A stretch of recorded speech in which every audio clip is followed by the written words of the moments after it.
Alright guys, so coming to our next question. बहुत ही छोटा सा क्वेश्चन है, बट ठीक है, इतना आसान नहीं है, थोड़ा सा इंट्यूशन इसमें ज़्यादा लगेगा, तो बड़े ध्यान से इसे देखो।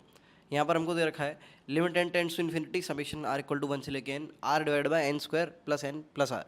अब इनिशियली देख के so many people will think like यार ये तो शायद मेरे ख्याल से समेशन है तो सीरीज वाला सवाल है, लिमिट को इंटीग्रल में कन्वर्ट करना है, बट नहीं नहीं नहीं, उससे सॉल्व नहीं होना। इसका एक और तरीका है, मे भी उससे हो सकता होगा, तुम ट्राई करके देख सकते हो, अपनी क्रिएटिविटी लगा सकते हो, बट जो सॉल्यूशन मैं बताने वाला हूँ वो अलग मेथड से है। दैट इज़ हमारा सैंडविच थ्योरम। ठीक है, सैंडविच थ्योरम किसी को याद होगा भी, सैंडविच होता है, ब्रेड होती है, बीच में हमारा एक फंक्शन होता है, ऊपर एक हमारा एच एक्स होता है, एक नीचे जी एक्स होता है, बीच में एफ एक्स दबा हुआ होता है, और फिर सैंडविच थ्योरम अप्लाई करते हैं। आई होप ये सारी चीज़ें तुम्हें याद है। सैंडविच थ्योरम जो है अच्छे से, अगर कोई भूल चुका है तो अगेन जाके तुम मेरी थ्योरी की वीडियोज़ भी देख सकते हो सब्जेक्ट वाले चैनल पर, हाल तुम्हें पता चल जाएगा।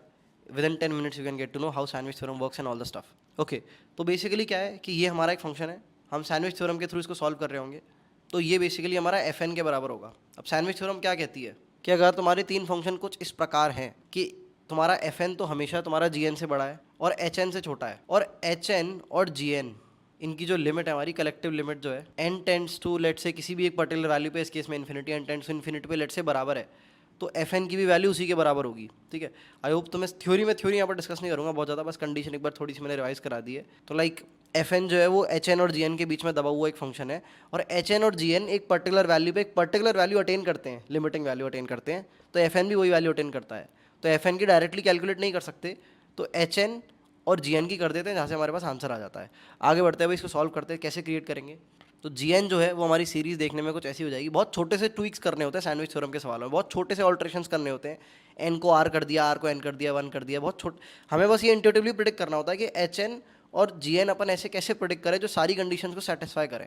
तो जी एन देखो हमारे इस केस में क्या होगा, समीशन आर इक्वल टू 1 से लेके n r divided by n square plus n, और साथ में प्लस एक और एन। देखो हमने क्या किया, हर टर्म में डिनोमिनेटर की वैल्यू बढ़ा दी, तो ये अपन क्लियरली देख पा रहे हैं, डिनोमिनेटर की वैल्यू बढ़ा दी तो फंक्शन की ओवरऑल वैल्यू घट गई, तो जी एन जो है वो एफ एन से छोटा ही होगा। अब अपन अगर एच एन की बात करें, बेसिकली एक बड़ा फंक्शन होना चाहिए एफ एन से, मेरे मुंह से बार बार एक्स निकल रहा है इनकी जगह, बिकॉज एफ एक्स ज़्यादातर बोलते हैं, but anyway let's ignore it and move on.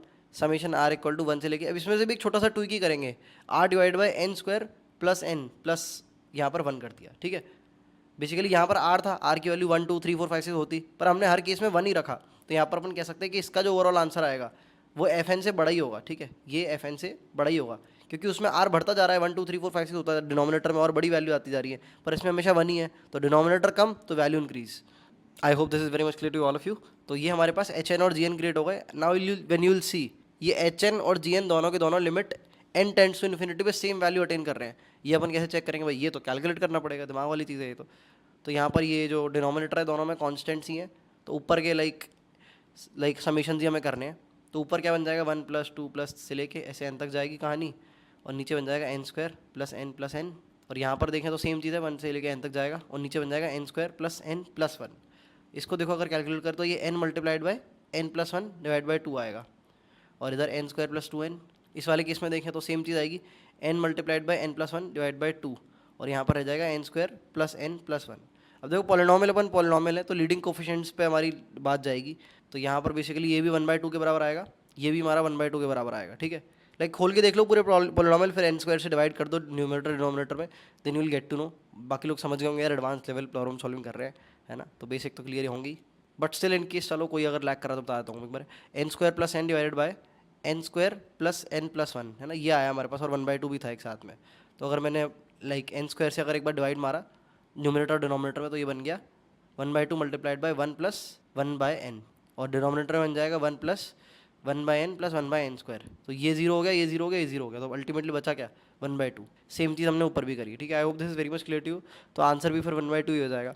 तो ये जो प्रिडिक्ट करने वाला, लाइक सवाल बहुत छोटा है, मैं जानता हूँ सैंडविच थ्योरम के सवाल छोटे ही होते हैं, बट वो इंट्यूशन डेवलप करना कि भाई अच्छा इस आर को एक बार जो है मैं 1 में कन्वर्ट करूँगा, एक बार एन में कन्वर्ट करूँगा, उससे मेरे दो फंक्शंस क्रिएट हो जाएंगे जो एच एन और जी एन वाली चीज़ को सेटिस्फाई कर रहे होंगे, और सैंडविच थ्योरम क्रिएट हो जाएगा। ये प्रिडिक्ट करना बड़ा मुश्किल होता है, सैंडविच थ्योरम के सवाल इसलिए अच्छे होते हैं। ये तो चलो तो भी इतना इतना भी बहुत ज़्यादा अल्ट्रा टफ सवाल नहीं था, और हम इस तरह के क्वेश्चन देखते रहेंगे। All right guys, see you in the next one.